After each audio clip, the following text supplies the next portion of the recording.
경우도 있고 이게 연평균으로 봤을 때 과연 그 수소나말 차를 이용해서 수력 발전을 돌렸을 때 타당성이 나오는지 효율이 나오는지에 대한 검사가 복합적으로 이루어져야 하기 때문에 수력 발전 같은 경우에는 시간이 굉장히 오래 걸리지만은 화력 발전소는 그 열을 갖다가 냉각시킬 수 있는 백매 용제가 있는 근처라고 하면은 어디든지 가능하고요.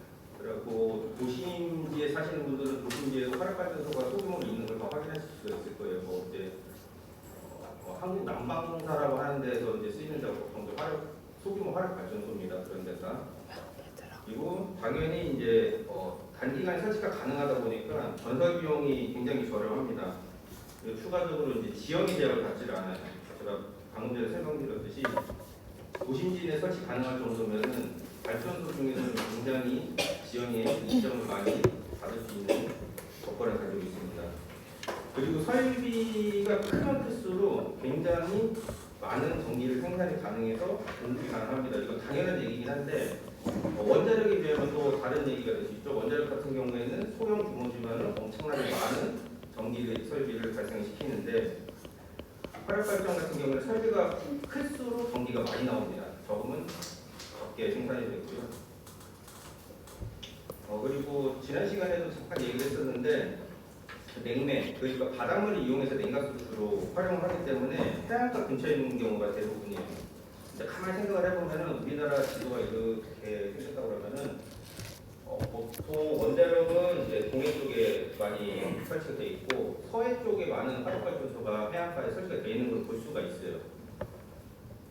이유는 이제 다른 곳은 이제 지형의 이점을 제가 보면 지형의 이점이 있다고 지형 제약을 받지 않는다고 했지만은 해안가 대부분 완만한 평지를 또 이루고 있고 그 다음에 서해 같은 경우에도 배관을 굉장히 길게 늘리면은 그 냉각수를 용이하게 얻을 수 있는 조건이 있기 때문에 서해나 남해 쪽에서도 많이 설치를 되고 있습니다. 이제 단점이라고 얘기하면은 여러분들 당연히 알겠지만 화석연료의 유한을 굉장히 우선으로 꼽습니다. 화석연료라고 하는 거는 결국에 매장량에 따라가지고 이게 바뀌긴 하는데 그 매장량의 한정력이라고 계속 얘기를 해요. 근데 지금 전 세계적으로 석유나 스탄이라든지 광물질에 대한 매장량이라고 하는 것은 미국 같은 경우에는 오픈하지 않았습니다. 왜? 혹시 미국에서도 석유 생산되는 거 알고 계신 분 있으신가요? 옛날 뭐 영화라든지 이런 거 보면은 이렇게 스크래프축 이어가지고 펌핑하는 그런 석유 시추하는 장비들이 미국 영화에서도 굉장히 많이 나와요. 그런 거 보면 미국에도 어마어마한 저장량이 있는데 그거에 대해서 정확하게 오픈을 하지 않습니다. 왜? 미국도 수입을 해서 쓰고 있어요. 뭐 바다에서 나는 이제 시중 시추를 통해 가지고 자기네 직접 개발한다던가 아니면은 해외에서 값싼 그 원유들 그러니까 이제 사우디나 그 중동 지역에서 나오는 그 좋아하는 그 원료를 갖다가 값싸게 사가지고 이용을 하고 있습니다. 그 왜 그럴까요? 미국 같은 경우에는 아무래도 첫 번째로 자국 내에 있는 어떤 유한한 자원을 갖다가 보존하기 위해서 그 목적이 있을 것이고 두 번째는 본인들이 갖다가 셀할 수 있는 상품 자체가 교환이 가능하기 때문에 그렇죠. 뭐 달러 통해서 보통 이제 그 유류를 구매를 하긴 하는데 무기 같은 경우에도 굉장히 고부가 가치 상품이기 때문에 그런 것도 주고서 원유를 생산할 수도 있고 그래서 아무래도 자기네들이 가지고 있는 자원을 아끼기 위해서 상품을 판매를 해서 원유를 갖다가 구입해서 쓴다. 좀 아이러니컬 하면서도 신기하기도 한데 그게 국가에서 얘기하는 자원 정책에 따르면은 당연하다고 이렇게 보통 우선 정책으로 하고 있고 우리나라 같은 경우에도 지금 그 동해 쪽에서는 지금 동해나 이제 남해 쪽에서는 이제 셰일가스라고 하는 이제 가스 발전 기지를 생산을 해가지고 테스트를 하고 있습니다. 그렇기 때문에 우리나라도 그런 가스를 지금 판매를 하기 위해서 여러 가지 연구를 하고 있어요. 왜냐면은 원유를 여러분도 보시면 알겠지만 찐득찐득한 상태 그런 메멀전 상태의 그런 원유가 나오는데 그거를 정제를 합니다. 정제를 해가지고 그거를 이제 정제 등급별로 해가지고 판매를 하는데 우리나라가 세계 최대의 그 석유 수출국이에요. 네, 이건 또 새로 아시게 될 정보긴 한데 왜 그러냐면은 중동에서 원유 상태로 그대로 들어옵니다. 우리나라로 들어와서 우리나라에 있는 이제 오일 관련된 회사들이 그걸 핵심 정제를 해요. 그래서 등급별로 나눠서 휘발유, 그 다음에 경유, 중유 뭐 이런 식으로 이제 분리를 시켜가지고 다시 판매를 합니다. 그러면서 우리나라에서도 석유 수출을 통해 가지고 외화를 열심히 벌고 있는 상황이죠. 자, 이제 두 번째 단점으로 설명하자면은 그 노후화에 따라서 효율이 굉장히 떨어져요. 뭐 공정 중에 노즐이 막히거나 또는 그을음에 의해 가지고 스케일이 발생이 되면 그걸 다시 뚫기 위해 가지고 이제 보수라든지 이런 주기적인 리모델링을 계속 하기 때문에 비용적인 면에서 계속 유지관리 비용이 들어간다는 것 자체가 굉장히 단점으로 볼 수가 있습니다. 그리고 제일 중요한 거, 대기오염 발생. 대기오염 발생 가능성이 굉장히 높아요. 물론 지금 뭐 대기 쪽 전공하시는 분들도 많이 계시고 있겠지만은 대기 쪽에서 얘기하는 어떤 그런 황산화물이라든지 이런 것들을 포집해가지고 처리하는 데 있어가지고 굉장히 고도 처리 기술이 들어가긴 하는데 물론 나라마다 이제 다른 기준치가 있긴 하지만은 미량의 물질은 나올 수밖에 없는 구조의 설계를 가지고 있어요. 그걸 100% 제거할 수가 없다고 보고 있고요. 현재 기술로서는 이제 PPT에 보면 이제 그림이 보이잖아요. 보통 이런 뭐 여러분들이 뭐 공장 단지를 가든지 어디를 가시든지 이런 수증기 같은 거를 많이 보실 수가 있어요. 말 그대로 수증기예요, 이제 수증기. 실제 연소를 해가지고 나오는 그런 그 검은 매연 같은 경우에는 포집 장치를 통해 가지고 매연이라든지 그다음에 어떤 비상먼지 같은 것들을 충분히 거르고 나서 수증기만 보통 나가고 있습니다. 이거를 간혹 가다가 이제 어르신분들은 저기서 매연 나온다고 민원을 넣어가지고 이제 공무원분들 굉장히 힘들게 하는 그런 일이 간혹가다 발생되기도 하고요. 요즘에는 이제 어떤 그런 의식들이 많이 높아지셔가지고 이게 매연이 아니고 수증기라고 거기다 크게 써붙여요. 굴뚝에다가 이것은 수증기입니다. 네, 민원 넣지 마세요라고 이제 간접적으로 얘기를 하고 계신데 지금 기둥 보면 굉장히 높죠. 이게 기둥이 높으면 높을수록 처리를 잘하고 있다라고 볼까요? 못하고 있다라고 볼까요? 여러분들이 생각하기에 기둥이 높으면은 처리가 잘 돼서 나가고 있는 걸까요? 아니면은 안 돼서 저렇게 높게 해가지고 사람들한테 안 부딪히게끔 해주려고 하는 걸까요? 기둥이 높으면 높을수록요, 대기 같은 경우에는 처리 효율이 굉장히 높아집니다. 왜? 거기에 따를 수 있는 모든 공정이라든지 그런 공정들을 갖다 여러 가지를 적용시킬 수가 있고 그런 것 때문에 비용이 크더라도 굴뚝을 최대한 높이 설치를 많이 하고 있어요. 그러니까 굴뚝이 높으면 높을수록 환경적인 처리가 잘 되고 있다라고 보시는 게 맞을 것 같습니다. 그리고 이제 여기는 설명이 안 돼 있는데 제일 중요한 게 우리나라 같은 경우에는 이제 소음하고 진동 이 두 가지 때문에 이제 주민들의 반대가 굉장히 심해요. 이제 설계 타당성 조사하는 데서부터 이제 지역 주민들이랑 마찰을 굉장히 매우 크게 일으켜가지고 이거 사업 자체가 완전히 무산되는 경우가 굉장히 많습니다. 주변에서 봤을 때 여러분들 주변에서 이제 우리 동네 뭐가 들어오는데 그러는데 혐오 시설이라고 보통 표현을 하죠. 우리가 전체적인 나라에서 봤을 때는 혐오 시설이 아니고 당연한 민간 기반 시설이긴 한데 혐오 시설이라고 일컬는 것들이 있어요. 그 중에 하나가 음식물 쓰레기 처리장. 예, 요즘에는 냄새 많이 없앤다고 하지만 실제로도 이제 오픈형 처리장 같은 경우에는요, 비 오는 날에는 반경 한 10km까지 냄새가 흘러가기도 하고요.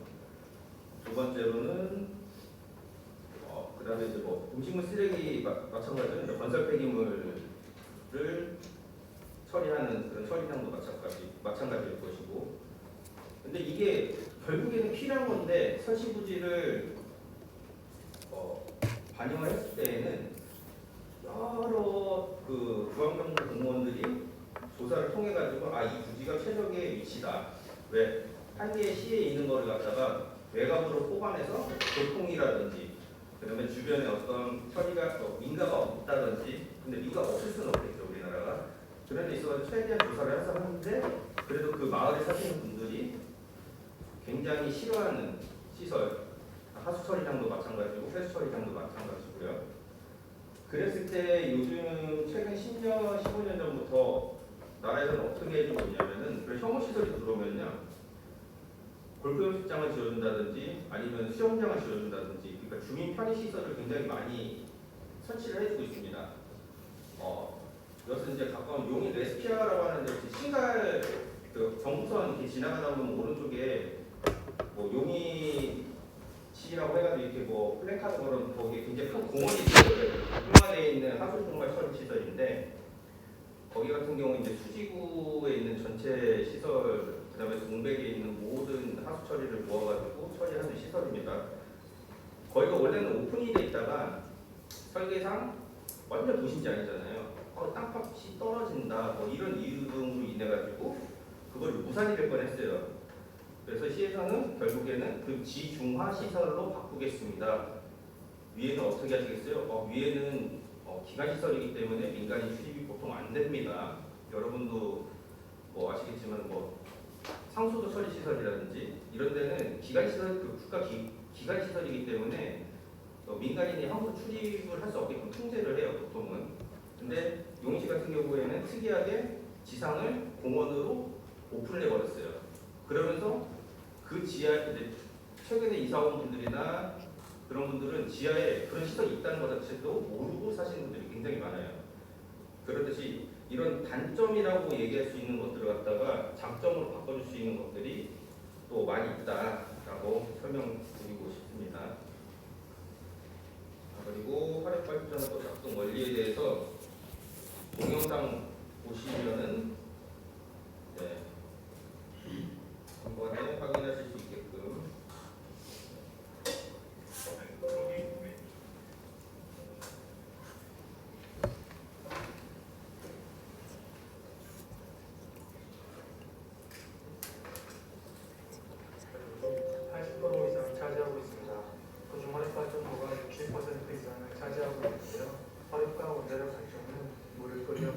잘 들리나요? 예.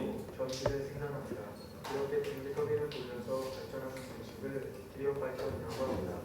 이번 영상에서는 화력 발전의 절반을 차지하고 있는 석탄 화력 발전소에 대해 알아보도록 하겠습니다. 우선 전체 과정을 대략적으로 알아보겠습니다. 보일러에서 석탄을 채워줍니다. 이때 발생하는 열기로 증기를 가열해 줍니다. 이 설비를 과열기라고 하는데, 이곳을 통과한 증기는 500도가 넘게 과열됩니다.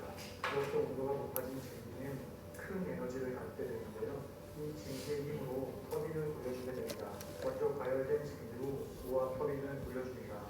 우압 터빈을 돌린 증기는 재가열해서 다시 사용하는데, 증기를 다시 가열해주는 설비를 재열기라고 합니다. 재열기를 통과해 다시 가열된 증기는 중압 터빈과 저압 터빈을 돌려줍니다. 터빈이 돌아가면서 같은 축에 맞물린 발전기가 돌아가게 되고 전기가 생산됩니다. 터빈을 돌린 증기는 차가운 냉각수로 응축되어 다시 액체 상태의 물로 만들어주게 됩니다. 이렇게 증기를 물로 복원하는 장치를 복수기라고 합니다. 단어가 좀 어려운데요. 복수기는 말 그대로 물로 복원시켜준다는 의미입니다. 터빈으로 들어오는 증기는 고온 고압의 상태이고, 냉각수에 의해 식혀진 증기는 저온 저압의 상태가 됩니다. 유체는 압력이 높은 곳에서 낮은 곳으로 흐릅니다. 두 단계의 에너지 차이가 큰 나머지 증기의 끈이 빨라지게 되고 터빈을 돌려주는 힘도 커지게 됩니다. 냉각수에 의해 응축된 물은 펌프를 이용해 다시 보일러로 보내주게 됩니다. 보일러에 보내지기 전에 배출되는 배기가스의 열로 물을 미리 데워서 돌려주는데, 이 장치를 절탄기라고 합니다. 절탄기는 폐열을 이용해서 물을 미리 가열하는 장치인데요. 물을 끓일 때 냄비에 뜨거운 물을 붓고 끓이게 되면 더 빨리 끓게 됩니다. 그러면 가스비도 적게 되겠죠. 보일러로 들어가는 물을 미리 데워주게 되면 더 빨리 가열되고 석탄의 사용량도 줄어들게 됩니다. 그럼 각각의 과정에 대해서 좀 더 구체적으로 알아보겠습니다.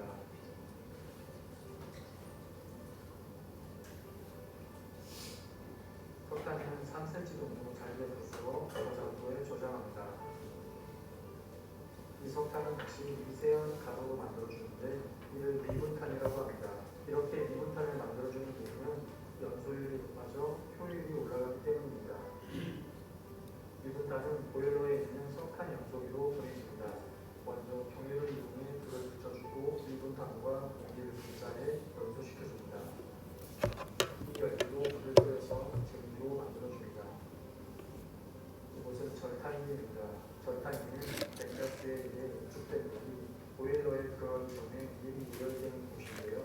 이곳을 통과하면서 물의 온도는 약 320도까지 올라가게 됩니다. 물의 온도가 이렇게 높은데 증기가 되지 않는 이유는 물의 압력이 높아져서 끓는 또한 높아졌기 때문인데요. 전탄기에서 예열된 물은 보일러의 바닥으로 보내집니다.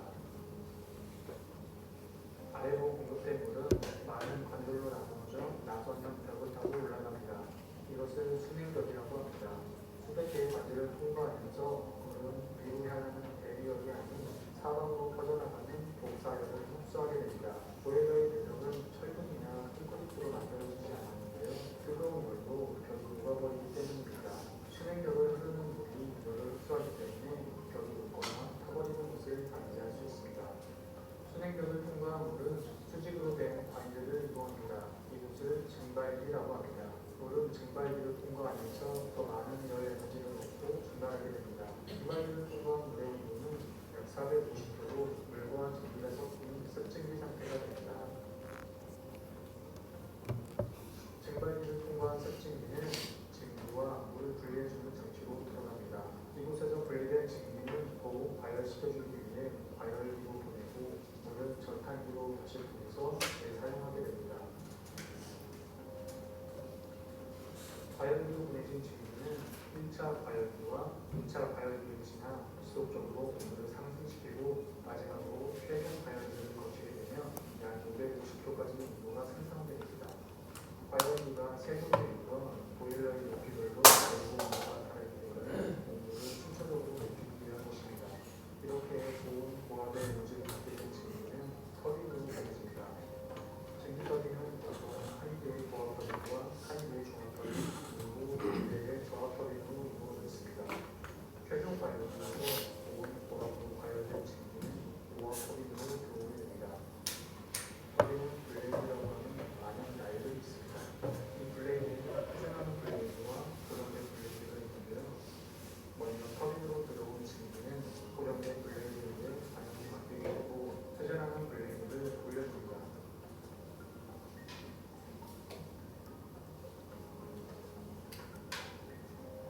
이 증기는 다시 고정된 블레이드에 의해 반응을 받고 옆에 있는 블레이드를 회전시킵니다.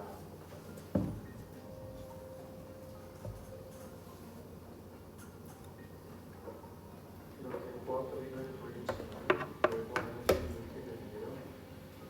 이 증기를 제열기로 보내 다시 과열시켜줍니다. 제열된 증기는 중압 터빈으로 보내지고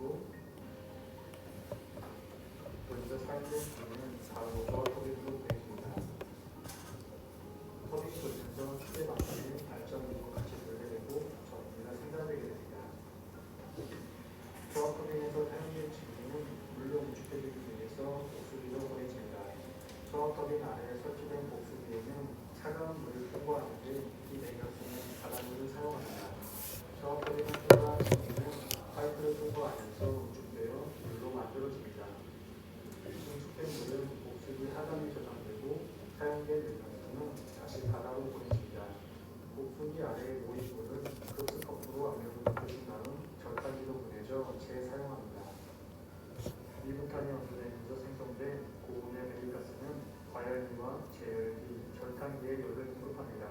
배기가스에는 오염물질이 포함되어 이를 제거해주게 되는데 먼저 절단기의 항구에 연결된 설비를 지나면서 질소 산화물이 제거됩니다. 이것을 탈질 설비라고 하는데 흉내에 암모니아와 분리를 섞어서 뿌려주는 방식으로 오염물질을 제거해줍니다.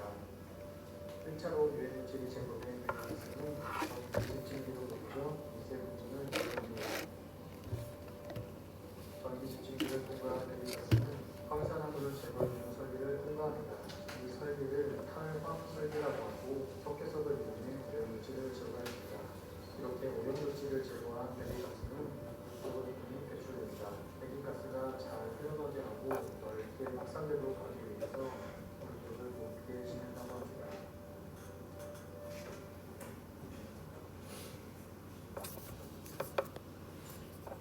화력발전소에 대해서 이해가 되시나요? 영상으로 보시면 설명 굉장히 잘 돼 있죠. 화력발전소라고 했던 장비, 설비, 그리고 여러분들이 나중에 이제 발전공사 같은 데 취직을 하게 되면은 이런 시설을 직접적으로 볼 수가 있어요. 그리고 전체적인 시설이 용량별로 다르겠지만 공정은 거의 다가 비슷합니다. 거의 다가 비슷하고 아무래도 이제 석탄 연료를 주로 쓰는 데다 보니까 아까 전에 얘기했던 질소산화물이라든지 그 다음에 먼지 같은 이제 집진 설비, 그 다음에 황산화물 제거해주는 사랑 설비 등을 갖다가 보통 기본적으로 세트로 갖추고 있고요. 용량이라는 것은 결국에는 전기 발생 에너지를 얼마만큼 만들어내는지에 따라서 시설 전체적인 용량이 결정이 되기도 합니다. 이제 화력발전소 종류에 대해서 설명을 드리면요. 여기에 보면 이제 원동기에 따른 분류라고 되어 있어요. 우리 방금 전에 봤던 이제 기력발전소에서 이제 그 카테고리 안에 있는 게 이제 증기 터빈 발전소라는 게 있고, 기력발전소 같은 경우에는 굉장히 일반적인 방식으로 사용이 되고 있고, 전체에서 한 80에서 90% 정도를 이제 차지를 하고 있어요. 우리나라 이제 발전소 비중에 따라서. 우리나라 기준입니다. 해외는 또 달라요. 이제 석탄을 제가 이제 방금 전에 설명을 드렸고, 거기에 이제 다른 에너지로 뭐 석유 등을 연소시켜서도 가동을 할 수가 있고요. 이제 연소시켜서 얻은 이제 열 에너지로 증기 만들고 이 증기로 발전기 돌려서 전기 에너지를 얻는 방식이에요. 참고로 이제 원자력 발전이나 지열 발전이라고 하는 것도 이러한 기력 발전과 동일하게 운전이 된다고 보시면 될 것 같습니다. 자, 이제 원동기라고 했으니까 그 다음에 이제 내연력 발전소. 내연력 발전소는 그 자동차 내연기관처럼 액체 연료를 갖다가 기화시켜가지고 점화 폭발될 때 얻어지는 고압의 가스를 이용해서 발전기를 돌리는 방식을 말합니다. 그러니까 기력 발전 같은 경우에는 수증기를 이용해가지고 터빈을 돌린다고 했는데 내연력 발전소는 원료 자체를 갖다 폭발시켜서 그 가스 에너지를 이용해가지고 발전기를 돌리는 방식을 얘기를 하는 것을 내연력 발전소라고 해요. 여기서도 이제 나눠지죠. 디젤 기관, 가스 터빈. 디젤이라고 하는 건 말 그대로 디젤 연료를 얘기하는 거고요. 가스 터빈은 여러분들이 흔히 얘기하는 그 가스를 얘기를 합니다. 근데 디젤을 굉장히 많이 사용을 하는데 여러분들이 아마 볼 때 차를 기준으로 해서 보면은 휘발유차보다 디젤차가 힘이 좋은 걸 알아요. 여러분들도 뭐 겨울이라든지 이럴 때도 그렇지만은, 그러니까 디젤 이용하는 이유가 결국에는 이게 효율이 좋고 힘이 좋기 때문에 사용을 하는 거예요. 주변에서 이제 배라든지 아니면 큰 트럭 같은 경우에도 모두 디젤을 사용하는 것이 이게 출력 대비해서 힘이 굉장히 좋기 때문에 이제 사용을 하고요. 근데 이거에 따른 이제 단점이 있죠. 역시 장점이 있으면 단점이 있는데, 이거의 단점은 소음과 진동이 매우 크다는 겁니다. 화물차 한번 지나가면 진동 어마어마하죠. 소음도 어마어마하게 심하고. 이제 가스 터빈 같은 경우에도 역시 이제 폭발을 이용해서 발전기를 돌리는 것이고요. 이제 주 연료를 갖다가 무엇으로 사용하는가에 따라서 또 여기서 또 분류가 돼요. 하부 카테고리가 정해지고요. 이제 마지막으로 자 복합 화력 발전소라고 하는 거는 이 기력 발전, 내연기력 발전소를 플러스 시켜서 만들어진 게 복합 화력 발전소예요. 기력 발전으로 하는데도 어느 정도 한계치가 있을 것이고, 내연력으로 하더라도 어느 정도 한계치라든지 효율이에요. 그러니까 효율성이 어느 정도 한계치가 있어요. 이 두 가지를 적절하게 복합적으로 만든 게 복합 화력 발전소라고 합니다. 이게 전 세계적으로 이게 화력 발전이 그 전력 생산에 있어 주가 된 시점은 이제 2차 세계대전이 끝난 이후고요. 그 전에는 이제 초반에 설명드렸듯이 수력 발전이 차지하는 비중이 굉장히 컸고요. 지금은 이제 기술 발달이라든지 아니면 이제 화력 발전이 가지는 이제 여러 가지 장점으로 인해 가지고 세계적으로도 좀 큰 비중 발전하는 발전 방식이 되었습니다. 근데 이게 한 2년 전까지 그랬었고요. 이제 태양광이 나오면서 바뀌게 돼요. 최신 정보를 말씀드리자면은 우리나라 같은 경우에는 아직도 그러니까 석탄 화력을 쓰는 전 세계 국가 중에 4%에 들어가 있어요. 나머지 96%는 태양광이라든지 천연 그러니까 재생에너지를 이용하는 그런 발전을 90% 정도의 국가가 활용을 하고 있고, 우리나라와 그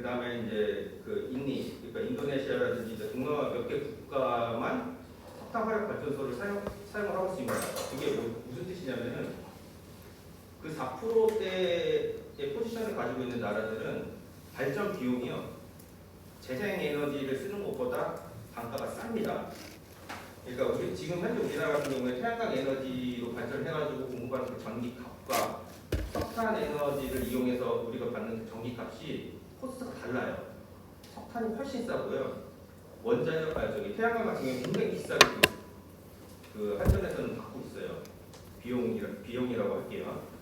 그렇기 때문에 그 4%까지 지금 4%대 포지션이 되는 우리나라가 아마 향후 이제 5년에서 10년 정도가 지나면은 재생에너지를 90% 이상 쓰는 국가로 바뀌게 될 겁니다.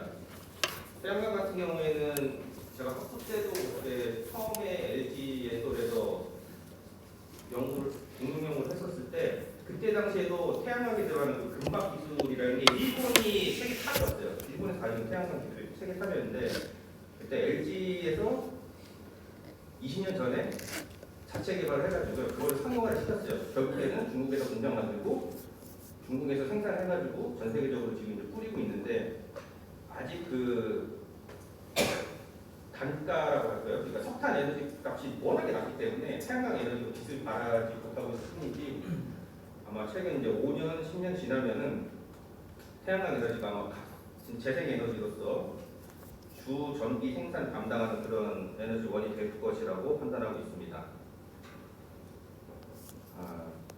참고로 이제 일반적인 발전기 출력에 대해서 설명드리자면 최대 60만에서 70만 kW. 아까 봤던 그 동영상에 있는 그 설비가 60에서 70만 kW고 전압은 1.2만에서 2.2만 볼트 정도를 생산을 합니다. 예, 해마다 점점 커지고 있죠. 이 발전소에서 아까 전에 설명드렸듯이 보일러는 열에너지, 그 다음에 그 터빈은 운동에너지, 그 다음에 이제 송전, 만들어지는 상품은 전기에너지라고 세 개로 분류를 해주시면 될 것 같아요. 잘 메모를 해주세요.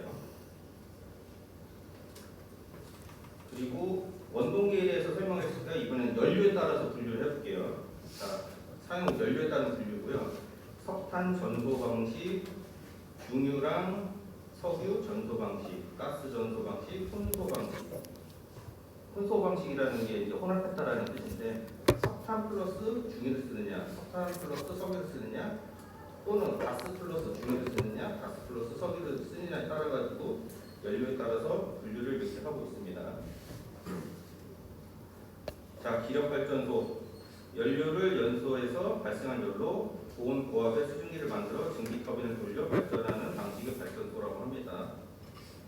보시면 아까 이제 영상에서 봤던 것듯이 취수구, 급수기, 증기 터빈, 연료 탱크, 보일러, 뭐 가스 열기, 송수풍기, 위송풍기, 연돌 이렇게 가지고 구성이 되어 있고요.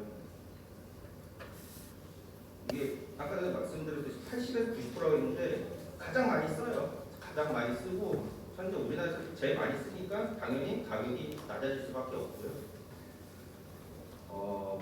이제 보일러에서 이제 연료 태워서 얻은 열에너지로 물을 이제 가열해서 동영상에서 봤던 내용 제가 다시 말씀드리는 거예요. 가열된 물에 의해 생성된 증기터빈을 가동, 전력을 생산한다. 동영상에 봤던 걸 갖다 흐름으로서 이렇게 간단하게 표현할 수가 있겠고요. 이것도 동일한 내용이고요. 자, 이제 연료 및 연소 장치 이제 세부적으로 이제 들어가보겠습니다. 화력 발전용 연료의 필요 조건이라고 되어 있는데, 연료의 용적 또는 중량당 발열량이 클 것. 그러니까 이제 잘 타야 되고요. 휘발성이 커야 되고, 그리고 태울 때 석탄보다는 석유보다는 가스가 태울 때 굉장히 유리하겠죠. 제가 두 가지 조건이 있는데 잘 타야 되고 휘발성이 커야 되고 이 두 가지 조건이 부합하는 게 석탄보다는 석유보다는 가스가 유리하다. 그리고 수송 및 취급이 용이해야 한다. 고체보다 액체보다 기체가 훨씬 더 수송 및 취급이 용이할까요? 반대일까요? 아무래도 고체가 수송 및 취급하는 데 용이하겠죠. 적재를 해놔도 그렇고. 근데 요즘에는 이제 종합적으로 봤을 때는 액체 연료가 굉장히 각광을 받고 있어요. 주변에서 보면 아직도 연료를 때울 때 예전에 얘기하는 이제 구공탄이라고 하는 연탄을 사용하다든가 아니면 이제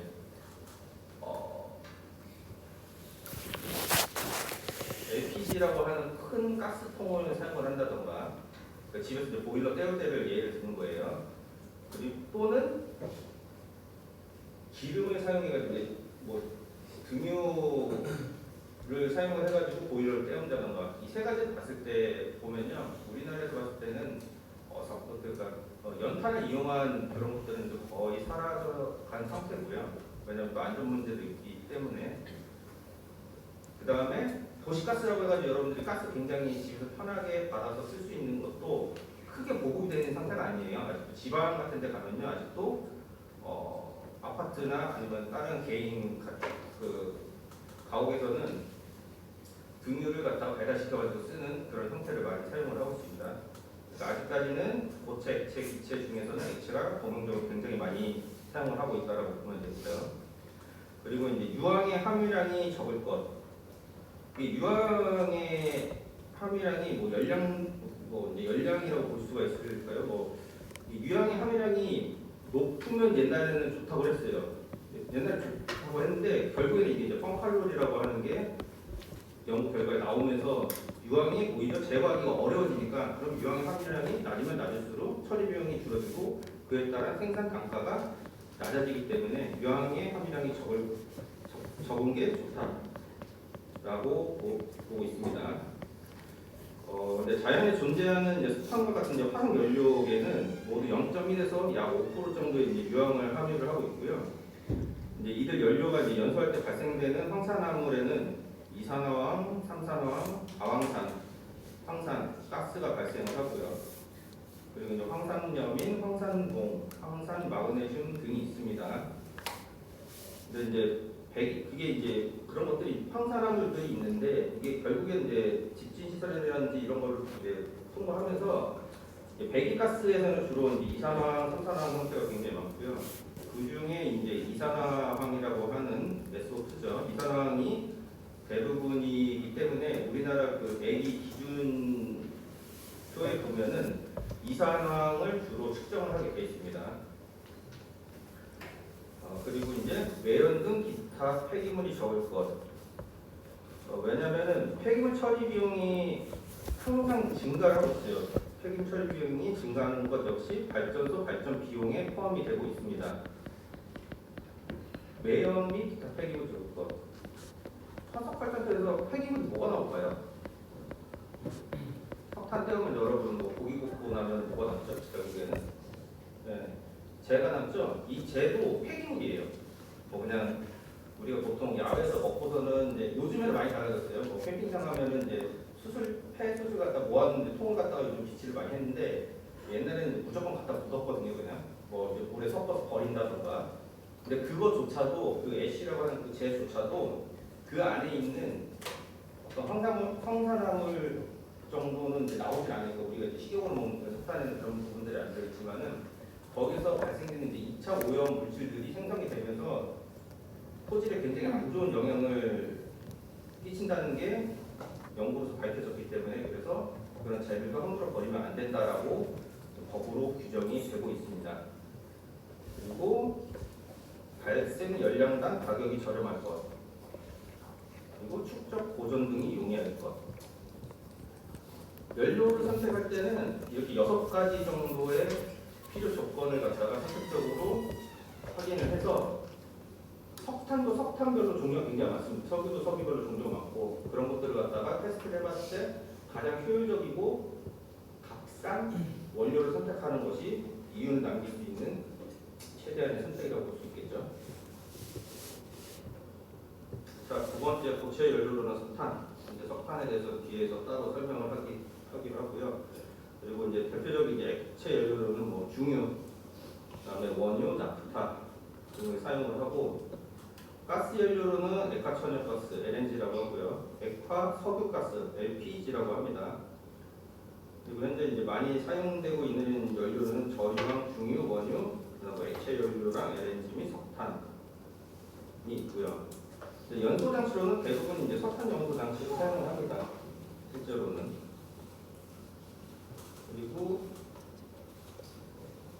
연소 장치라고 하면은 뭐 석탄 때우는 석탄 연소 장치, 액체 연소 장치, 가스체 연소 장치가 있습니다.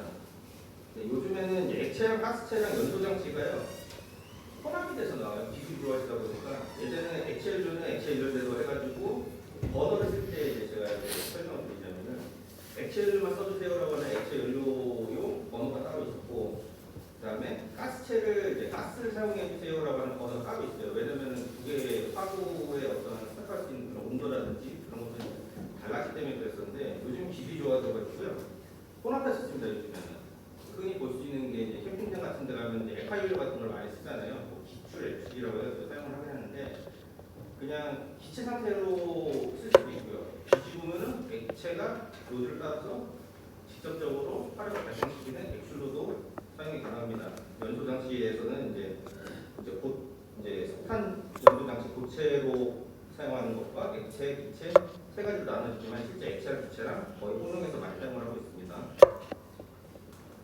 자, 보일러. 액체를 채용관에 열을 흡수시켜 고온 고압의 증기를 발생시키는 장치이죠. 그리고 관내에 넣은 작동 유체를 보통 이제 물을 사용을 하는데 수은 등이 사용되는 경우도 있어요. 근데 이 수은 같은 경우에는 여러분도 잘 아시겠지만은 제일 문제되는 게 일단 인체적으로 굉장히 해롭죠. 네, 굉장히 해롭고 이게 또 환경 오염을 유발하는 1등급 물질이기도 하고요. 그래서 취급이 굉장히 어려워서 특수한 경우에만 사용을 합니다. 이제 특수 열매체 보일러라고 해요. 이런 수온 같은 걸 사용하는 거를 특수 열매체 보일러라고 하는데, 간단하게 설명을 드리자면은, 이게 물질을 갖다 간접 가열에 의해서 300도씨 정도 이상의 고온으로 가열하는 경우에 포화증기, 수증기라고 하죠. 수증기 자매를 이용하면서 증기 압력이 굉장히 고하거든요. 근데 이 보일러 같은 경우에는 자체가격이 굉장히 높아요. 왜냐하면 밀폐형으로 제작을 하다 보니까 그 수은이 이제 증발해가 날아가면 안 되니까, 그래서 밀폐형으로 많이 사용을 하고 있고요. 이용하는 이제 수은처럼 이제 특수 열매체 보일러에서도 이제 그 열매체 이름에 따라서 뭐 다우섬 보일러라고 하기도 하고 수은 보일러라고도 부르기도 하고요. 이제 다우섬에는 수은 같은 경우는 굉장히 고가인데 동시에 인하점이 굉장히 낮아요. 인하점이 낮다는 거는 대부분에 가열할 수 있는 에너지를 적게 써도 된다는 거죠. 경제적인 부분도 어느 정도 가지고 있는 상태예요. 근데 또 이게 유독성 때문에 대기 중 방출하면 안 되고, 반드시 보일러 플랜트 속의 열매체가 밀폐 순환하도록 해야만 하고, 결론은 잘 안 씁니다. 우리나라에서 거의 잘 안 쓰고, 군사 목적용으로는 부분적으로 개발해서 많이 사용을 하고 있어요. 자, 이제 세 번째 보일러 구조. 이제 열 흡수 방법과 관수의 순환 방법에 따라 크게 다르다라고 볼 수가 있고요. 네 번째, 열 흡수율을 높이기 위한 조건, 전도, 대류 및 복사. 네, 여러분이 잘 아시는 전도, 대류, 복사를 이용을 해서 양호한 열 흡수율을 높이고자 하는 조건 중에 하나고요. 그다음에 액화석유가스를 쓴다든지요. 액화석유가스 같은 경우에도 인하점이 높고 발화점이 낮고, 그 다음에 고효율을 얻기 때문에 액화석유가스를 또 사용을 보통 하고요. 이제 급수의 순환 방법에 대해서 아까 전에 말씀드렸는데, 세 번째에서 이게 자연 순환식이 있고 강제 순환식이 있고 강제 관륜식이 있고 복합 순환식이 있어요. 자연 순환식은 그대로 공기를 갖다가 간략한 그런 프로펠러 같은 걸 이용해가지고 순환시켜주는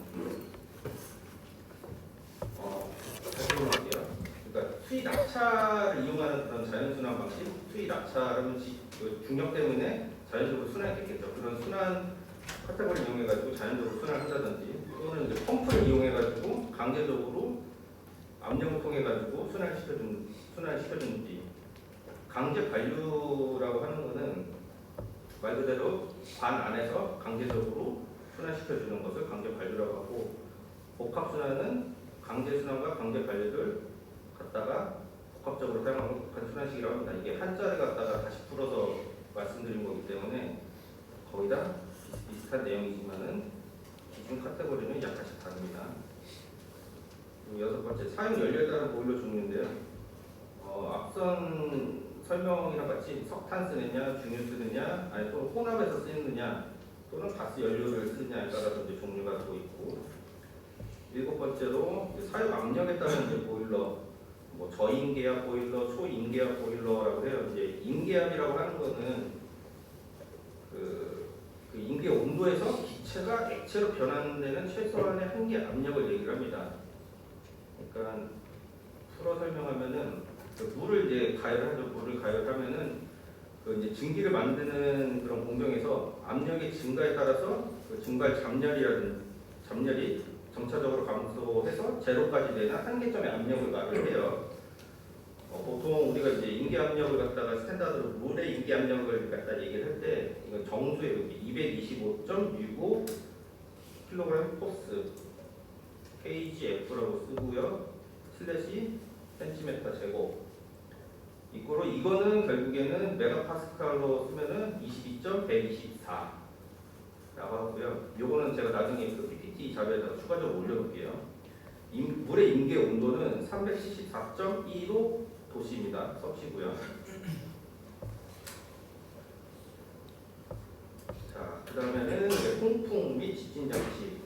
네, 통풍은 이제 연소에 필요한 공기를 화로에다 공급을 해주고 연소가스를 갖다가 또 불뚝으로 배출해주는 그런 장치고요.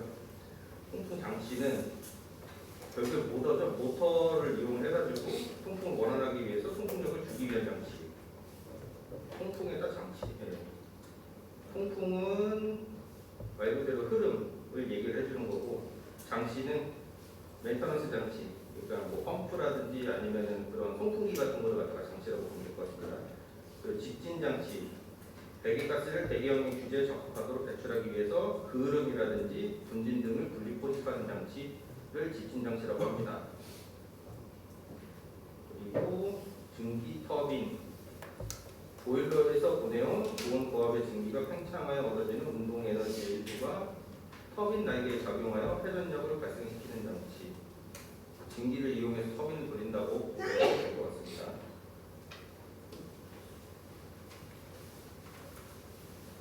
자, 이제 기업 발전소에 대한 이제 장점에 대해서 설명을 드릴게요.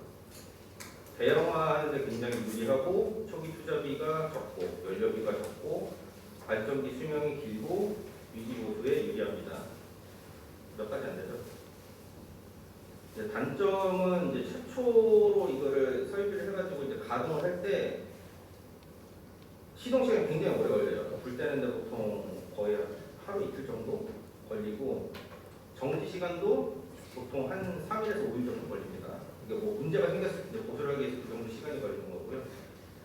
그리고 냉각수를 쉬운 곳에다 설치를 해야 돼요. 대부분 바닷가 근처고 소규모 도심이 가능하다고 제가 설명을 드렸는데 도심 같은 경우에도 잘 보시면은 주변에 하천이 흐르고 있을 거예요. 분명히. 또 그 도심지 안에 있는 발전소는요 주변에 하천이 흐르고 있어요. 인공하천이든 또는 자연천이든 하천인데 그 하천을 끌어다가 바닷물의 역할을 대체해서 사용을 하고 있습니다. 그리고 이제 열량적인 효율면에서 보면은 내연기관이라고 하는 거에 대해서 약 5% 10% 정도 부족해요. 즉 손실이 된다고 보면 될 것 같아요. 10분 쉬고 할까요? 아니면 계속 진행을 할까요? 쉬시고 10분. 아니면은 계속 진행해서 좀 빨리 끝내드리는 게 좋을까요? 네, 그러면 계속 진행해서 끝내드리도록 할게요. 자, 기력발전소 여기서 이제 나오는 게 더 복잡한 게 하나 나오네요. 랭킹 사이클의 장치 선도, 랭킹 사이클의 온도, 엔트로피 선도. 이걸 어떻게 설명해드릴까 어렵게 해야 되나 쉽게 해야 되나. 근데 저는 어려운 거 별로 안 좋아해서 쉽게 설명을 해드릴게요. 그러니까 랭킹 사이클 같은 경우에는요 급수 펌프, 보일러, 터빈 복수기가 있어요. 이 네 가지 장치에서 이제 작동을 하고 급수 펌프 같은 경우에는 단열 압축, 보일러 같은 경우에는 등압 가열, 터빈은 단열 팽창, 복수기는 등 앞 방열이라고 합니다. 기본적으로 이 네 가지 장치에서 발생하는 모든 공정에서 비가역성은 발생하지 않는다는 이제 가정해서 각각의 장치가 어떤 역할을 하는지 제가 말씀드릴게요. 자, 급수 펌프는요, 물을 압축시켜서 압력을 높이고요. 그에 따른 부가작용으로 물의 온도가 상승이 됩니다. 이때 이제 펌프를 가동하기 위해서 에너지가 필요해요. 그 에너지는 전기 에너지를 쓰겠죠. 자, 두 번째 보일러. 이제 보일러는 압축 상태의 물을 등압 가열시켜서 포화수 과열 증기로 변화를 시킵니다. 이제 보일러에 의해서 만들어진 이 과열 증기는 세 번째 터빈에 들어가서 팽창을 하고요. 연결된 축을 회전시켜서 터빈을 발생시킵니다. 이 일하는 공정 동안 이제 수증기의 압력이나 온도는 이제 하강하게 되고요. 보통 이제 높은 건도를 갖는 이제 포화 상태 액체 증기 혼합물이 발생이 되고요. 혼합물에 이제 존재하는 이 수증기는요. 네 번째 복수기에서 일정을 압력하여서 이제 응축이 되죠. 아까 영상에서 보셨듯이 이때 수증기의 열이 바닷물 같은 이제 냉각 매체로 방출이 되고 냉각 매체에 따라서 응축이 됨에 따라서 건도가 감소한 포화액은 다시 첫 번째 급수 펌프로 돌아감으로써 한 사이클이 만들어집니다. 제가 지금 설명드린 내용이요, 요 공정이에요. 오른쪽에 보이시는 이거 화면 잘 보이시나? 요 오른쪽에 있는 이 그래프 있잖아요. 요 공정을 갖다가 제가 글로써 다시 한번 설명을 드린 거예요. 그러니까 펌프에서 보일러, 보일러에서 과열기, 과열기에서 증기 터빈에서 다시 반복을 해서 에너지를 얻어내는 것을 갖다가 이제 랭킨 사이클이라고 합니다.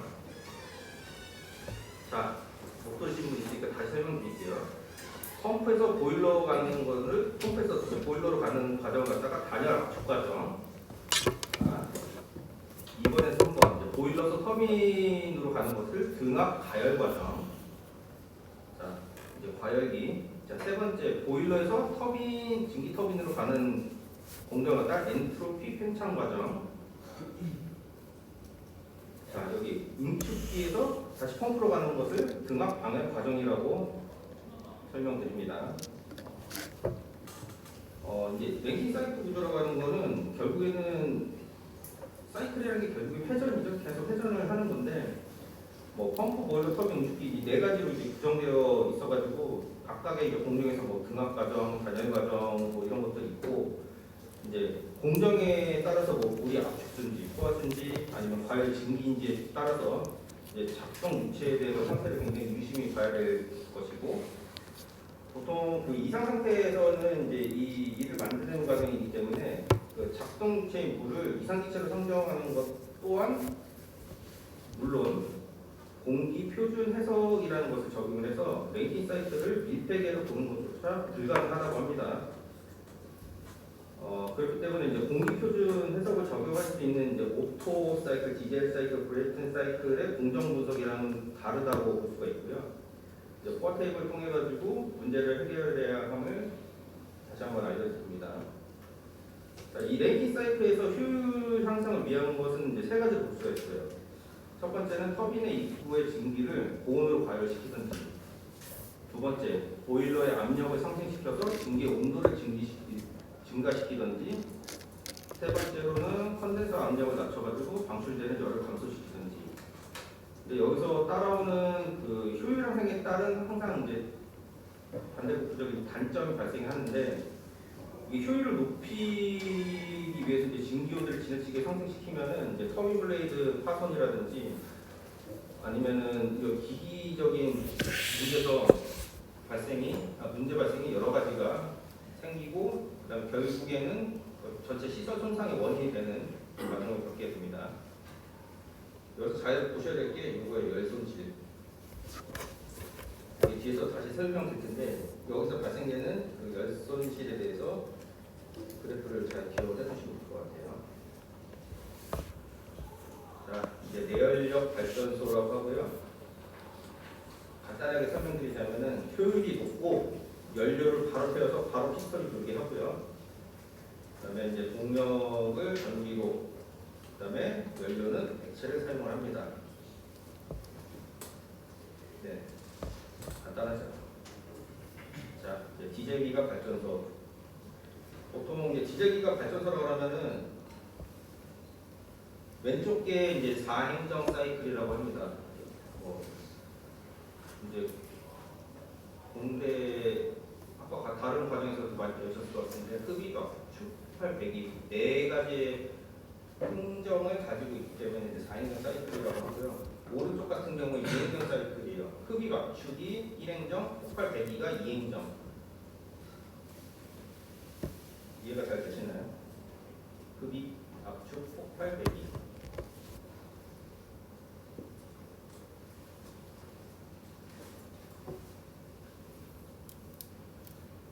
자, 그 다음에 네, 가스터빈 발전소. 연료를 연소시킨 연소가스로 직접 가스터빈을 회전시켜 터빈에 연결된 발전기를 구동해 발전. 그러니까 결국엔 가스 쓴다는 얘기예요. 주원료를. 아까 그 기력 발전소와 다른 거는 가스터빈 발전소고요. 이것도 영상 하나 보여드릴게요.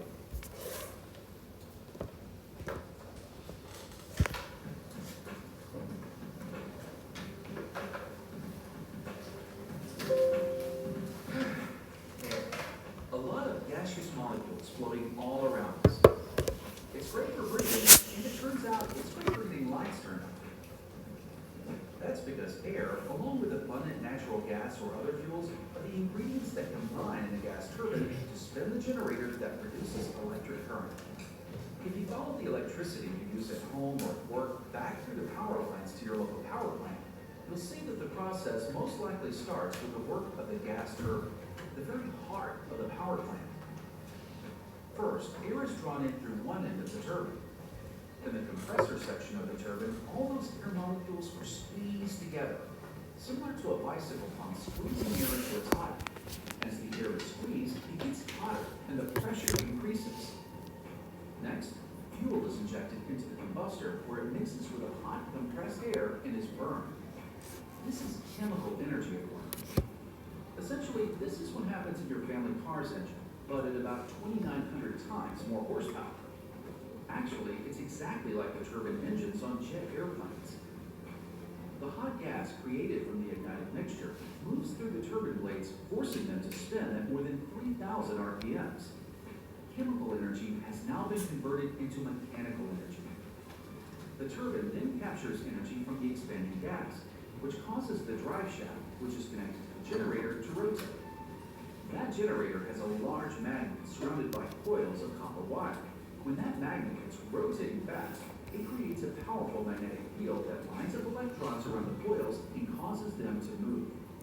The rotating mechanical energy has now been converted into electrical energy because the movement of electrons through a wire is electricity. In what's called a combined cycle power plant, the gas turbine can be used in combination with a steam turbine to generate 50% more power. The hot exhaust generated by the gas turbine is used to create steam and a boiler, which then spins the steam turbine blades with their own drive shaft that turns the generator. What you end up with is the most efficient system for converting fuel into energy. And that's your GE Gas Turbine 101.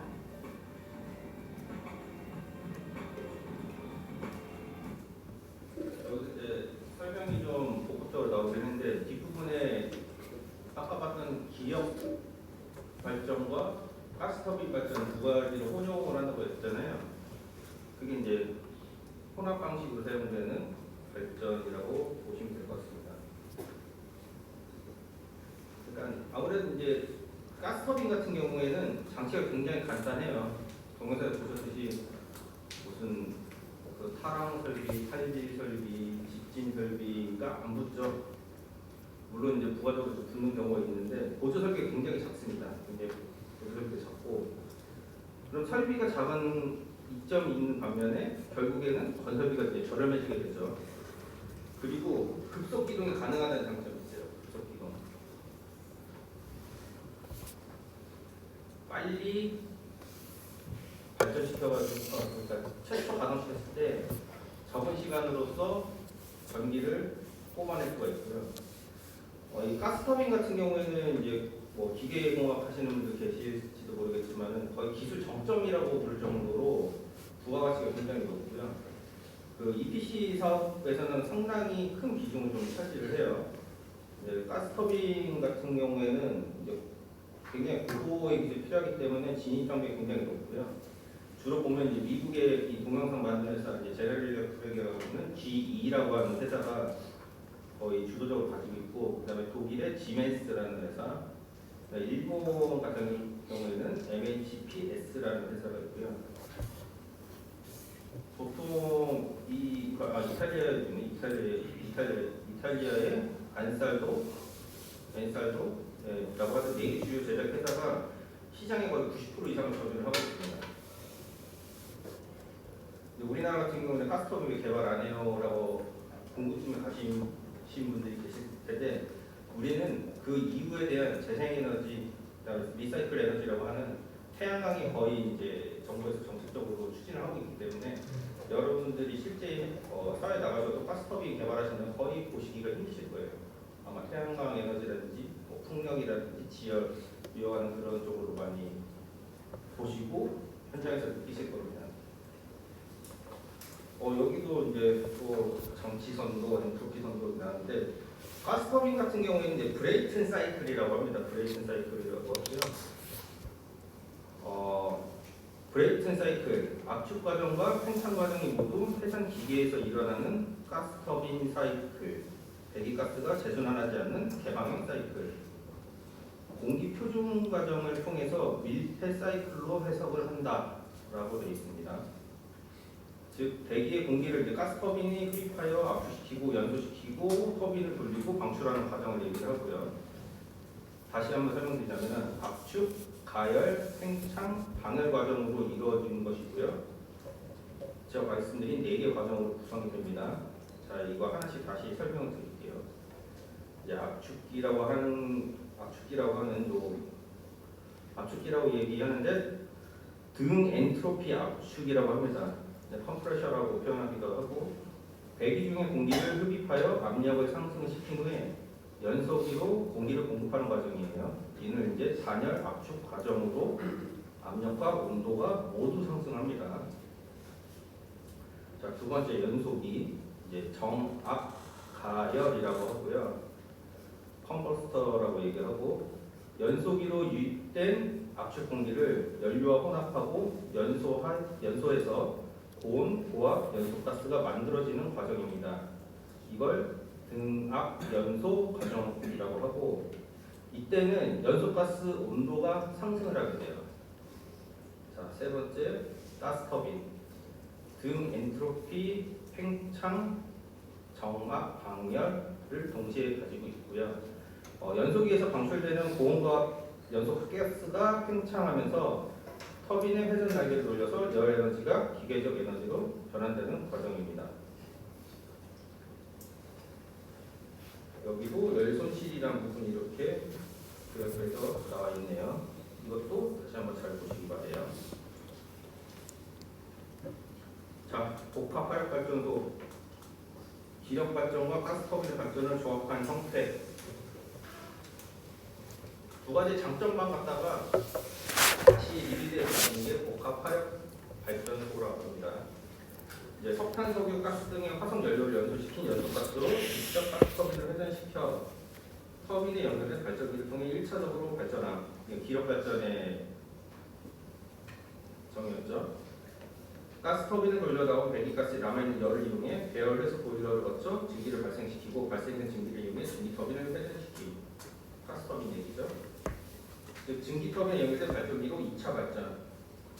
그러니까 기력 발전에서 나오는 장점, 가스터빈에서 나오는 장점을 적절하게 혼합해가지고 쓴 발전소입니다.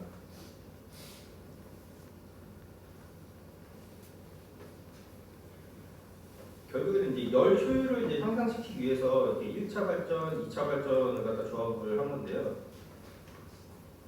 제가 방금 설명드렸듯이 1차 발전 과정에서 배출되는 고온 고압 배기가스, 폐열도 포함합니다.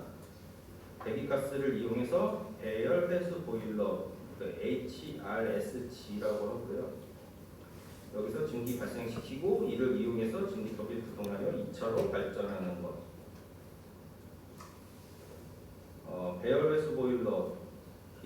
리커버리 스팀 제너레이터라고 합니다.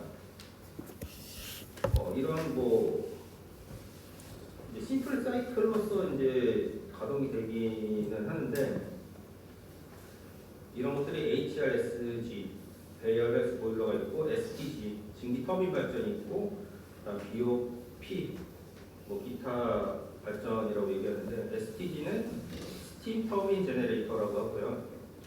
BOP는 뭐 밸런스 오브 플랜트라고 표현을 합니다. 이 사진 같은 경우에는 여기 평택 생산기지라고 써있죠. 한국가스공사 저희 집 근처긴 한데 여러분들이 보는 이런 생산기지라고 하는 데가 보면은 인천 쪽 황만 쪽에서 나가면요 그 도로가 막힌 도로가 있어요. 바닷가로 길이 쭉 뚫려 있는데 입구에서부터 딱 막혀 있어요. 거기가 어디냐면은 한국가스공사에서 운영하는 생산기지예요. 거기서는 어떤 일을 하냐면은 해외에서 가스가 이제 수입을 해가지고 들어오잖아요. 그러면은 항만 근처에서 그걸 바로 내린다? 만약에 폭발을 하게 되면은 시 하나가 그냥 통째로 날아가겠죠. 그런 위험 부담도 있고, 그다음에 이런 기관시설 같은 경우에는 우리나라가 저기 이제 추정 국가다 보니까 타국의 어떤 그런 정보를 주면 안 되는 시설이기 때문에 숨겨져 있습니다. 숨겨져 있고요. 근데 가스가 이제 석탄 발전소 같은 경우에는 폭발해도 폭발 범위가 그렇게 넓지가 않아요. 근데 가스 같은 경우에는 그 매립되어 있는 가스방까지 동시에 폭발하게 됐을 경우에는 어마어마한 재앙이 초래를 할 수 있기 때문에 가스 발전소 같은 경우 해안까지 굉장히 멀리 떨어져 있습니다. 차로도 거의 한 10km 정도 이상을 바닷가로 나가야 되는 있고요. 서해에 주로 있는데 왜냐하면 서해는 이제 조수간만 차가 있기 때문에 어떤 개발하는 데 있어서 굉장히 이제 이점이 많이 있는 상태로서 그래서 개발을 하고 있죠. 그렇기 때문에 여러분들이 아마 지나가다 보시기는 굉장히 힘드실 거예요. 보시다가 힘드실 것 같고 그나마 좀 볼 수 있는 데가 아산 쪽에 외목마을 근처가면 그쪽에서 이제 남동발전이라고 하는 데가 있어요. 거기 이제 가스발전을 부분적으로 이용하는 데인데 그런 데 같은 경우에는 어느 정도 이제 폭발에 대한 위험성이 없기 때문에 이렇게 내륙 쪽으로 최대한 붙어서 건설해 놓은 곳이 있습니다. 복합 발전 이것도 영상 하나 보겠습니다. 전 복합 화력 발전소는 어떤 방식으로 전기를 생산하게 되는 것일까요? 이것은 일반적인 발전의 원리입니다. 터빈을 돌려서 발생한 운동 에너지를 발전기에서 전기로 바꾸는 것입니다. 터빈을 돌리는 데는 여러 가지 방법이 있지만 우리는 천연가스를 이용합니다. 화력 발전을 위해 사용하는 다른 연료들에 비해 천연가스는 공해물질이 거의 발생하지 않는 청정 연료입니다. 천연가스와 함께 압축된 공기를 혼합하여 연소시키면 고온, 고압의 배기가스가 발생하는데 이 배기가스로 가스 터빈의 날개를 회전시켜 운동에너지를 만들고 이것을 발전기에서 전기에너지로 바꾸게 됩니다. 이것이 단일 사이클 발전의 과정입니다. 여기에 또 하나의 사이클이 더해지면 복합 화력 발전이 됩니다. 가스 터빈에서 발생한 높은 온도의 배기가스, 그 열에너지를 이용해 한 번 더 전기를 생산하는 것입니다. 그래서 복합 화력 발전은 같은 양의 연료로 더 많은 전기를 얻는 매우 효율적인 방식입니다. 가스 터빈에서 생성된 배기가스의 온도는 약 600도씨에 달하는데 배열회수 보일러에서는 이 열로 물을 끓여 고온, 고압의 증기를 만들어냅니다. 만들어낸 증기는 스팀 터빈으로 전달됩니다. 높은 압력을 가진 수증기의 힘으로 터빈의 날개를 회전시키고 이 운동 에너지로 전기를 생산하는 것입니다. 스팀 터빈을 돌리고 남은 증기는 버리지 않고 콘덴서에서 우측시켜 물로 만든 후 다시 배열 회수 보일러로 보냅니다. 이 과정에서 우리는 동두천 정수장으로부터 하루에 약 17,000톤의 안정적인 공업용수를 공급받아 냉각수로 사용하게 됩니다.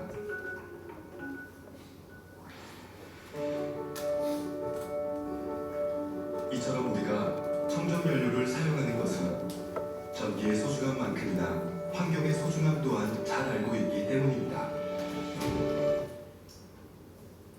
복합 화력 발전소 영상으로 보시는 게 이해가 굉장히 빠르실 거예요.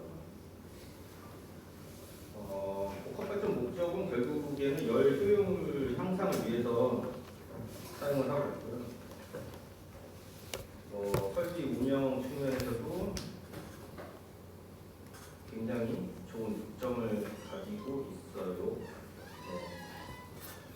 아까 전에도 그 동영상에서 나왔듯이 또 연력학 사이클의 장치 선도가 나오죠.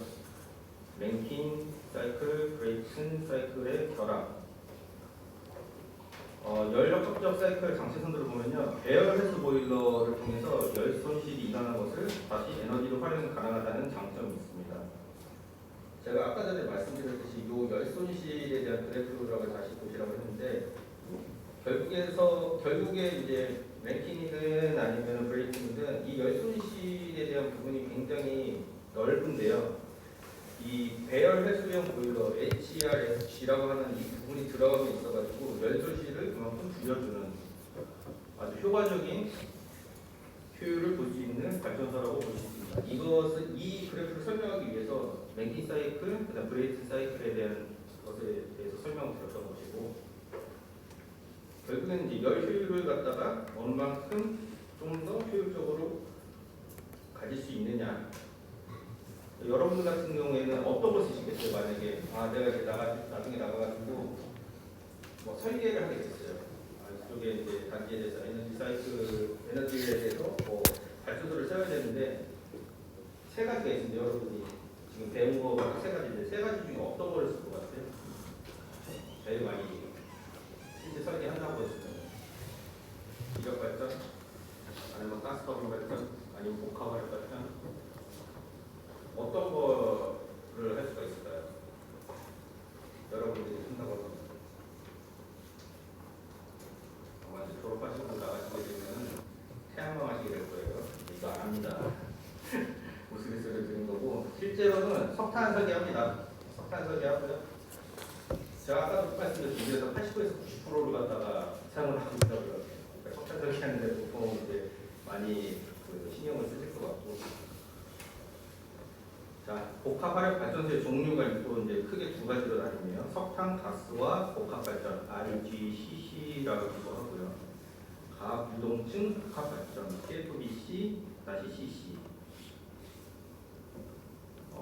IGCC라고 하는 거는 석탄을 고온 도합화해서 열분해 시켜서 발생하는 가스를 정제 과정을 거쳐서 터빈 발전용 가스로 생산을 하고, 이 가스로 가스 터빈을 돌려서 발전하고, 폐열은 배열 회수 장치를 이용해서 증기 터빈을 돌려 추가적인 발전을 하게 된다.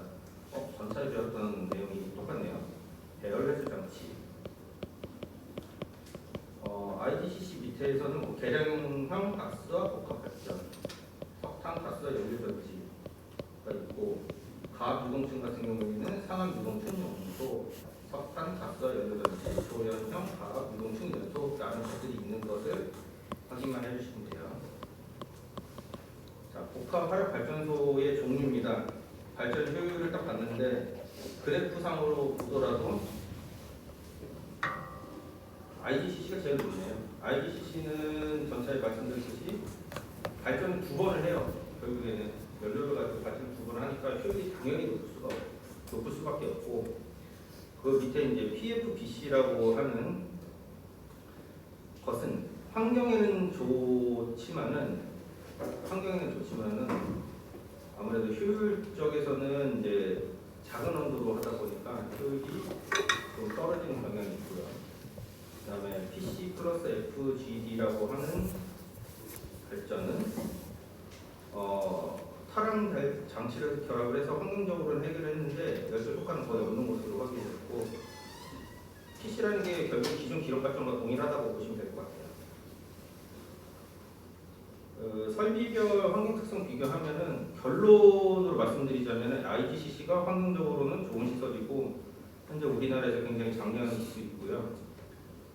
여러분들이 실제 사회에 나가서도 발전 설비를 갖다 설계하는 데 있어가지고는 최우선이 IGCC를 갖다가 개량을 한다든지 그러는 신규로 설비를 공정을 세워본다든지 이런 쪽으로도 아마 많이 접하실 수가 있습니다. 뭐 환경 특성이라든지 환경 특성도 마찬가지예요. IGCC가요. 이런 뭐 황사나물이라든지 부산나물, 금진, 이산화탄소 다 낮죠. 그래서 빠르게 굉장히 낮죠. 환경적으로 굉장히 좋습니다. 배출량은 참고하시면 될 것 같아요. 자, 그 다음에 이제 가압 유동층 복합 발전.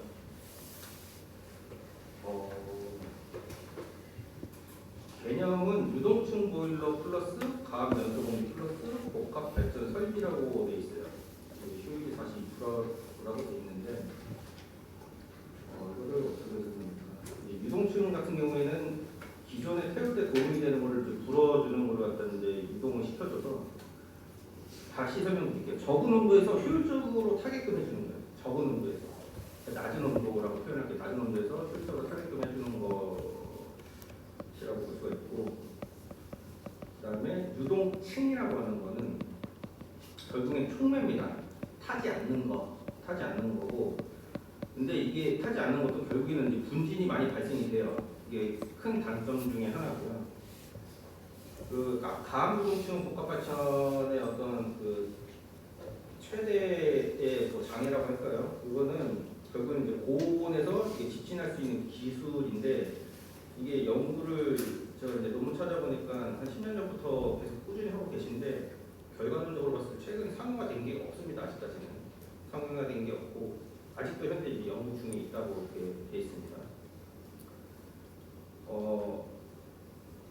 이거에 대해서 이제 가압유동층 복합발전에 대해서 이제 장점을 설명드리자면은, 일단 환경 친화적이에요. 별도 이제 파랑 설비가 필요를 하지 않고, 석회석이라든지 배문석을 직접적으로 이제 투입을 해요. 도내에다가. 그래서 타랑 공정을 직접적으로 가능하게끔 해주고 있고요. 그다음에 낙스 질소산화물 같은 경우에는 이제 저온연소 900도 이하에서는 99% 저감을 해주고요. 그다음에 황산화물 같은 경우에는 연소기 내에다가 칼슘을 주입을 해가지고 제거를 해주는데 효율이 약 95% 정도 나오고, 그다음에 이산화물 같은 경우에는 약 15% 정도 감소가 가능한 걸로 나와 있습니다. 제가 논문에 있는 것을 같이 해서 말씀드리는 거고, 그리고 이제 연료의 다양성이 있어요. 이것도 장점 중에 하나인데, 저질탄도 연소가 가능해요. 그러니까 석탄도 제가 아까 전에 말씀드렸는데 종류가 있다고 그랬잖아요. 좋은 게 있으면 항상 나쁜 것이 있어요. 원유도 마찬가지로 좋은 게 있으면은 나쁜 게 있습니다. 나쁘다는 표현이 좀 효율이 떨어진다는 표현이에요. 제가 나쁘다고 표현했는데, 이런 탄중에 제약이 없어요. 그냥 갖다 때려 넣어서 발전하는데 사용하기만 하면 돼요. 그리고 추가적으로 뭐 산업 폐기물이라든지 생활 쓰레기 등도 연료로 활용이 가능합니다. 어마어마하죠. 생활 폐기물 따로 분리수거 해가지고 뭐 처리해야 되지, 뭐 맵시 만들어가지고 관리를 해야 되지, 뭐 이제 산업 폐기물 같은 경우는 여러 가지가 나오는데 그걸 또 분리해가지고 뭐 고철이냐, 플라스틱이냐, 스티로폼이냐 이런 걸로 또 나눠가지고 또 분리를 해야 되지. 결국에 모든 게 다 비용인데 그런 것들도 연료로 활용이 가능합니다. 그리고 세 번째, 고효율 및 연료비로 절감이 가능한 기술이에요. 그러니까 연료율은 약 45% 정도, 이제 작년에는 한 50% 정도 가능할 것으로 보고 있고, 가압 상태 연료로는 가스 밀도가 굉장히 높고 절연 성능이 향상이 돼가지고요. 열수가 기존의 4-5배, 그리고 연소로 크기도 굉장히 감소가 될 수 있는 장점이 있습니다. 그리고 추가적으로 가스 터빈과 조합을 해서 연료를 약 10에서 15% 정도 절감이 가능하고요. 네 번째로 이제 설비 구성이 단순하고 건설 공기가 짧아요. 딱 이거예요, 이거. 화로 그냥 하나 갖다 놓은 것 같이 생겼는데 이거 자체가 이제 발전소라고 하는데, 부대 이제 펌프라든지 이런 것들은 부수업이 하겠지만은 아까 동영상에서 봤던 거대한 그런 플랜트들보다는 굉장히 부피가 작습니다. 그 작기 때문에 건설 공기도 작고, 뭐 공해 방지 시설도 작아지고요. 그리고 가압 설비로 인해서 보일러 규모가 작아져서 건설비 규모가 작습니다. 그리고 이런 설비들이 모듈화가 가능해요. 모듈화가 가능해가지고 테트리스 하듯이 이 설비를 갖다가 붙이고 떼고가 가능해요. 얼마든지. 그리고 그런 모듈화의 또 다른 장점 중에 하나죠. 그 설비를 용량 증설시키고 싶어요. 그 보일러를 갖다가 기존에 있던 후차적인 것을 빼고 거기다 보일러 동일한 걸 갖다 집어넣으면 용량이 증설이 되거든요. 이런 설비 확장이 있어가지고 굉장히 용이한 장점이 있습니다. 장점에 대해서 5가지 설명드렸고, 자, 단점. 연료를 갖다가 동일한 연료를 쓰지 않고 이것저것 다 쓴다고 했어요. 그리고 연료에 대한 어떤 저질품도 다 사용이 가능하다고 했는데, 그럼으로 인해 가지고 거기 나오는 가스 때문에 터빈재를 부식이 굉장히 심해집니다. 두 번째, 전열과 마모, 그 다음에 배시라고 하는데 처리 문제가 있어요. 굉장히 많이 발생돼요. 기존의 뭐 다른 발전에 비해서 그런 재가 굉장히 많이 나오고요. 그리고 이제 이게 제일 큰 문제점 중에 하나인데, 이게 상용화 제대로 안 되는 것 중에 하나가 대형화하는 데에 따른 어떤 정리 기술이 아직까지 확보가 되지 않은 상태예요. 그러니까 우리가 거대한 플랜트를 만들기 위해서는 어떤 그런 뭐 기체 흐름이라든지 여러 가지 상황을 갖다가 다 포함시켜가지고 설계에 반영시킬 수 있는 공식이라는 것들이 존재를 하는데, 이 과학 유동층 복합 발전 같은 경우에는 대형화에 대한 어떤 해본 적이 없기 때문에 그거를 갖다가 정리 기술이 좀 필요한 게 문제예요. 자, 우리가 이제 뭐 메모리로 이제 설명을 드리자면은, 메모리 같은 경우에 단순히 이걸 갖다가 2배의 어떤 그런 집중 능력을 가지고 있다 그러면 용량이 2배로 늘어나잖아요. 자, 사람에다가 사람을 꽂으면 플랜이 되잖아요. 근데 이 과학 유동층 복합 발전은 10kW 용량 갖다 했었으면 20kW가 나와야 되는데, 그게 아니고 17이 나오던가 16이 나오던가, 항상 연소 조건이라든지 이런 것들에 대해서 변수가 굉장히 많습니다. 이랬을 경우에 우리가 그러면은 하루에 1만 kW짜리 설비 용량을 줘야 되는데 그걸 다 줘놨어요. 근데 결국에는 5천도 안 나오는 그런 발전 설비 용량이 되어버렸어요. 그거를 과연 누가 좋다고 해서 쓸까요? 지자체에서. 그리고 지자체에서 이제 세금으로 인해 설비를 하는 건데, 그렇듯이 대형화 정리 기술에 대한 것들이 아직 확립이 안 됐기 때문에 또 물론 기술 개발하는데 이제 나중에 혹시 들어가시거나 그런 쪽을 연구를 하시게 되다 보면은 그런 변동사항에 대한 것들도 하나의 정립을 해서 만드시는 것도 공학적으로 굉장히 발전이 필요한 부분 중에 하나입니다. 그리고 향후 이제 전망에 대해서 이제 말씀드리자면은, 요즘에는 이제 석탄도 청정 석탄이라고 해가지고 굉장히 효율이 높은 그런 탄을 갖다 많이 개발을 해놨어요. 흔히 쓰는 게 뭐 야자나무 그런 숲 같은 거 요즘 많이 돌아다닐 거예요. 그러니까 예전에는 우리가 숯이라고 했으면은 석탄 분진을 갖다가 압축시켜가지고 만드는 뭐 이제 그 얇은 그 책화지 같은 그런 연탄 비슷한 것들을 많이 썼었는데, 수수이라고 하면은 이제 무조건 이제 태백산맥에서 나오는 강원도에서 나오는 그런 참수를 써야 돼. 그러면서 그런 수수를 갖다가 절차를 해가지고 많이 사용을 하게 됐었는데, 요즘에는 이제 동남아 쪽에서도 많이 쓰이는 게 뭐 야자나무 같은 경우에 많이 쓰고, 그다음에 코코넛 가공해서 쓰는 숯도 많이 쓰기도 하고요. 그러니까 청정석탄 기술이 굉장히 이제 늘어나가지고 그런 걸로 인해 가지고 효율이 이제 굉장히 높아지죠. 가격이 쌉니다, 그런 것들이. 청전 석탄을 사용을 하면요, 당연하게 공해 물질 배출도 최소화를 할 수 있겠죠. 여러 가지 뭐 플라스틱이 녹아가지고 발생되는 그런 물질을 쓰는 것보다는 다른 이제 석탄 이용 기술을 갖다 쓰는 게 공해 물질 배출을 위해서 최소화될 수 있고, 그리고 이제 이게 고온으로 하다 보니까 배출 물질을 갖다가 나오지가 않게 거의 규제치 이하로 갖다 낮출 수가 있어가지고 전 세계적으로 좀 관심 대상이긴 해요. 근데 여기서도 아까 전에 그 문제점이라고 했던 것 중에 보면 뭐라고 제가 말씀드리면 고온 지진 기술이 좀 필요하다고 얘기했잖아요.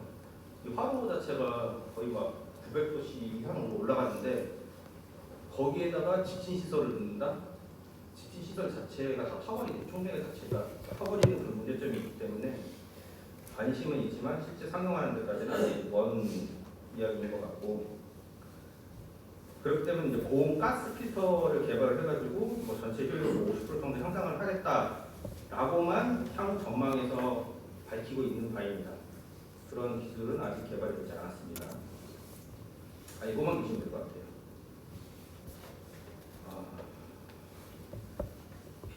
PFBC 공정도를 갖다가 제가 다시 한번 보여드리고요.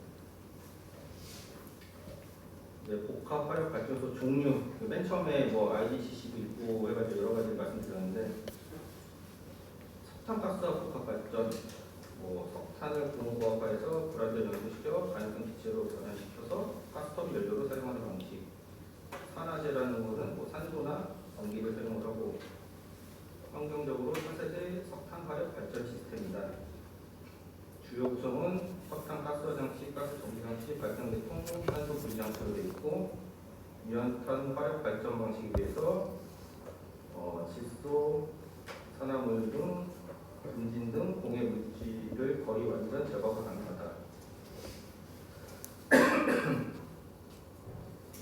단점으로는 초기 투자비가 높고 소요 면적이 넓다. 설비 구성과 제어가 복잡하다. 알아두시면 될 것 같아요. 이거는 IGCC에 대한 어떤 개요를 갖다가 도식화해가지고 보여드린 거고요.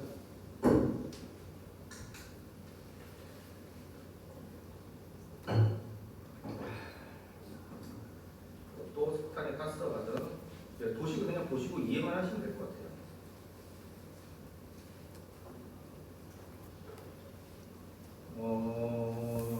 이거는 이제 IGCC에 대해서 다시 한번 설명드리자면, 이게 실제 실증 사업을 했었던 내용이고요. 애기평이라고 하는 에너지 기술 평가원이 있어요. 여기서 이제 발표를 해가지고 평가를 한국서구발전에서 받고 각 세부별로 죄송합니다. 이제 연구기관들이 참여를 해가지고 기술 개발을 했는데, 이게 이제 제일 마지막에 나왔던 2000년도인가 해안에다가 이거 IGCC를 갖다가 설계를 해가지고 했었는데,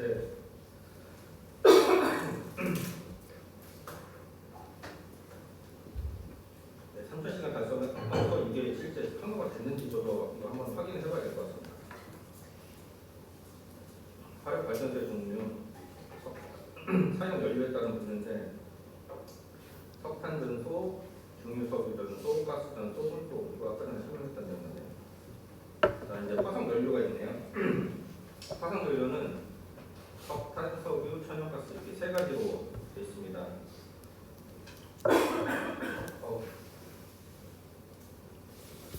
기가 막히게 1시간 가지고 여기 잠기네요. 석탄은 지표에 퇴적된 유기물질이 물리의 화학적 변화에 의해 산화작용에 의해 생성된 물질. 이게 잘 알겠네요.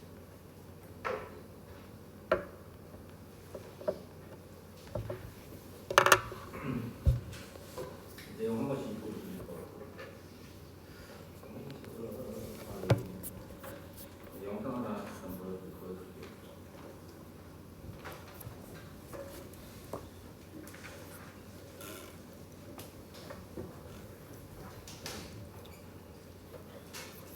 중국을 여행했던 마르코폴로는 중국인들이 장작처럼 타는 검은 돌을 사용하는 것을 보고 크게 놀랐습니다. 연료라고는 거의 나무가 전부였던 당시 유럽이었으니 중국의 가정용 석탄이 신기해 보였을 법합니다. 중국인들은 기원전 4000년부터 땅에서 석탄을 파냈습니다. 신석기 시대에는 주로 바둑과 용광로를 데우기 위해 석탄을 사용했고, 기원전 1000년경에는 부익을 재련하는 데에도 석탄을 활용했습니다. 사실 마르코폴로가 살던 중세 시대에 그 용도가 잊혔을 뿐 석탄은 고대 유럽에서도 사용되었습니다. 기원전 3000년경 영국의 청동기 시대 유적에서는 화장용 장작더미에 석탄이 활용되었던 증거가 발견되었습니다. 기원전 300년경 그리스에서는 대장장이들이 석탄을 사용했다는 기록이 있습니다. 영국을 점령한 로마인들은 석탄을 캐내 용광로와 가정용 벽난로에 썼습니다. 그리고 어김없이 로마식 공중목욕탕에 물을 데우는 데에도 석탄을 이용했습니다. 하지만 중세를 거쳐 근대에 이르기까지 석탄은 별로 중요한 자원이 아니었습니다. 수출 만들 나무가 풍부하고 수차 같은 동력도 충분한데 굳이 힘들게 석탄을 캘 필요가 없었기 때문입니다. 석탄이 본격적으로 인류의 땔감이 된 시기는 18세기 산업혁명 때부터였습니다. 1700년대 후반에 제임스 와트의 증기기관이 실용화되면서 영국의 공장들은 빠르게 기계화되었습니다. 작은 증기기관은 나무를 써도 되었지만 더 큰 기계를 움직이려면 더 값싸고 농축된 에너지원이 필요했습니다. 대규모로 캐내기만 한다면 석탄은 산업화 시대를 이끌어갈 새로운 연료였습니다. 에너지 수요가 폭발적으로 증가하면서 영국에서 최초의 대규모 탄광들이 개발되었습니다.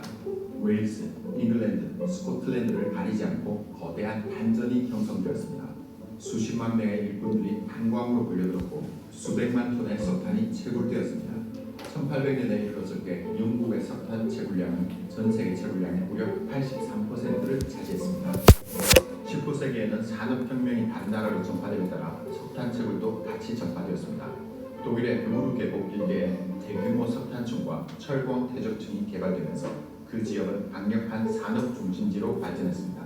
프랑스, 벨기에, 헝가리, 러시아를 비롯한 유럽의 다른 여러 나라에서도 석탄 퇴적층이 발견되었습니다.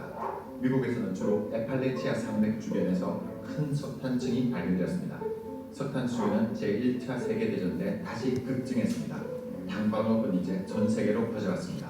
남아프리카, 인도, 일본에서 대규모 석탄 퇴적층이 개발되었고 호주와 뉴질랜드에서도 양질의 석탄층이 발견되었습니다.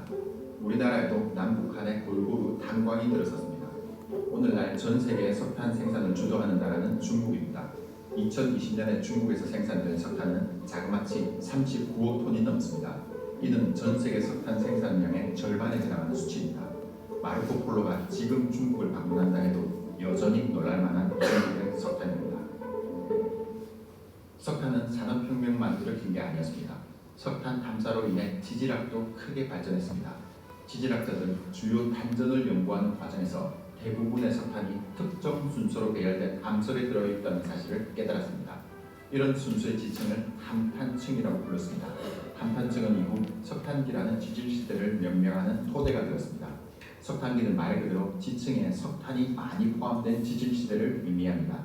연대상으로는 약 3억 6천만 년 전에서 3억 년 전 데본기와 헤른기 사이에 위치합니다.